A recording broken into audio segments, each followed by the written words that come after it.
Je vous remercie parce que cette journée est pour nous, femmes, mais également hommes, importante dans la mesure où nous allons vers les élections locales de 2022, janvier 2022.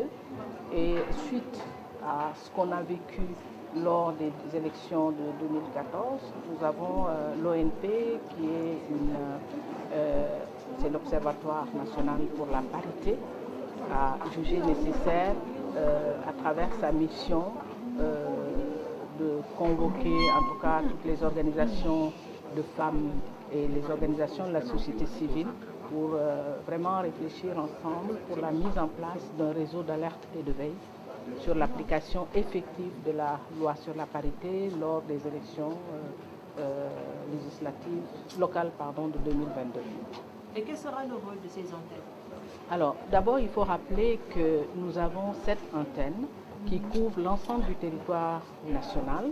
Et ces antennes-là qui ont été mises en place depuis avant-hier, qu'elles soient antennes de Ziguinchor, Saint-Louis, Tambacounda, Matam, Thiès, Kaolack et Dakar aujourd'hui, ce sont des antennes de veille et d'alerte qui vont vraiment avoir l'œil sur l'application effective de la loi sur la parité telle que dit dans la loi qui a été votée en tout cas en 2010 qui dit qu'elle doit être appliquée effectivement dans toutes les instances des institutions totalement ou partiellement électives, dans leur bureau mais également dans leur commission. Donc les antennes de veille vont veiller, comme leur nom l'indique, vont veiller à l'application de cette loi. Elles vont alerter également s'il y a une violation de cette loi-là. S'il y a une violation, elles ont le droit justement de faire des recours. Et on souhaite également qu'on ait moins de recours cette fois-ci que la fois passée. Et qu'on a pensé que les élections qui ont suivi l'application de la loi, les recours qui ont été introduits par certaines organisations, le Conseil sénégalais des femmes, l'Association des juristes sénégalaises et la Professe, ont été des recours importants, mais il fallait réfléchir pour une coordination nationale parce qu'il y a des recours qui nous ont échappé, il y a des violations qui nous avaient échappé. Et cette fois-ci, si nous maillons le territoire national, ça permet une bonne coordination en tout cas et avoir l'œil sur l'application ou non de la loi sur la parité. Et qu'est-ce que vous allez faire avec vous, des activités, une feuille de route à découvrir?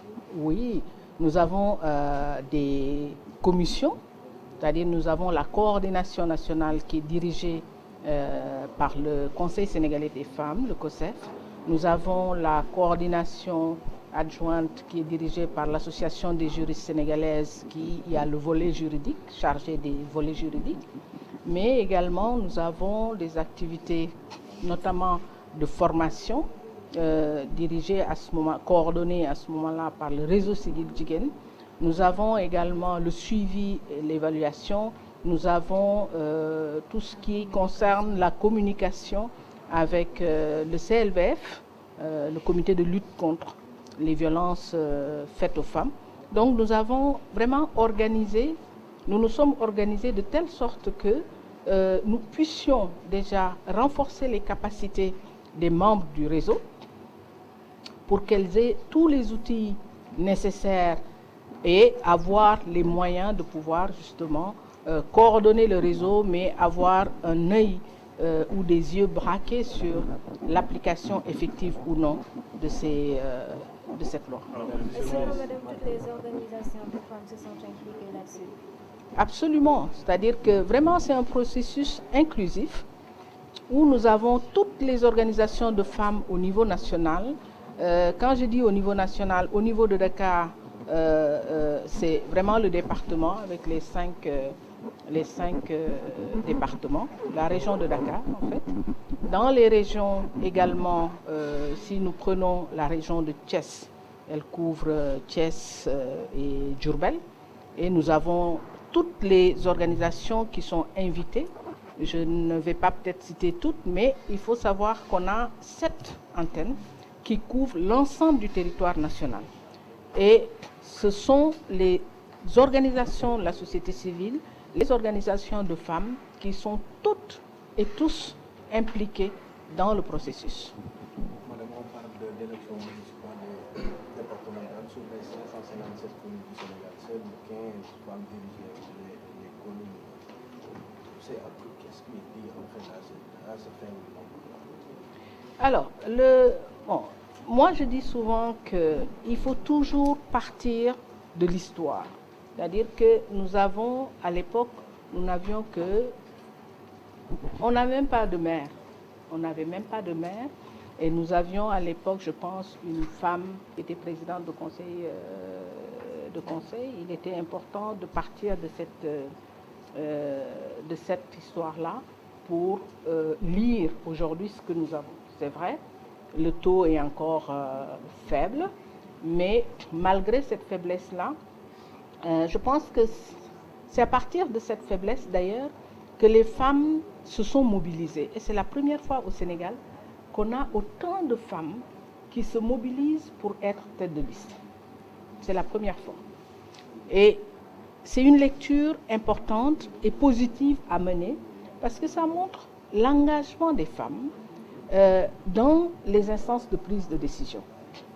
Aujourd'hui, nous avons, je n'ai pas peut-être le chiffre exact, mais on a au moins une centaine de femmes têtes de liste.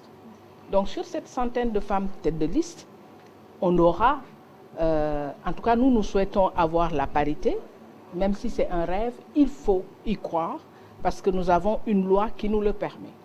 Si demain nous n'avons pas la parité, mais au moins on aura un nombre consistant de femmes maires.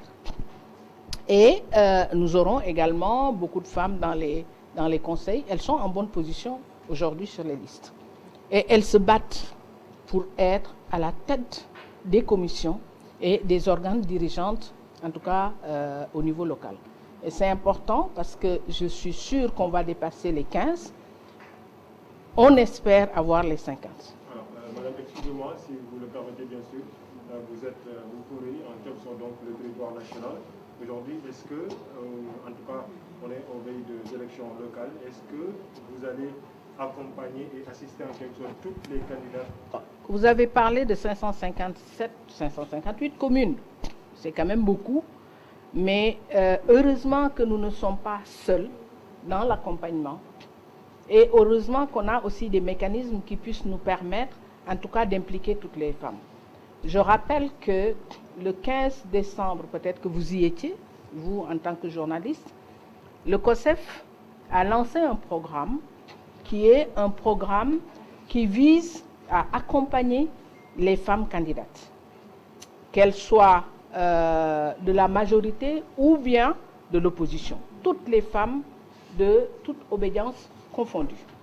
Et cet accompagnement-là, on a lancé ce programme avec ONU Femmes, mais cet accompagnement-là, il y aura d'autres partenaires qui vont le faire. Et il faut rappeler que pour accompagner autant de femmes, il va falloir avoir des bras techniques au niveau des régions.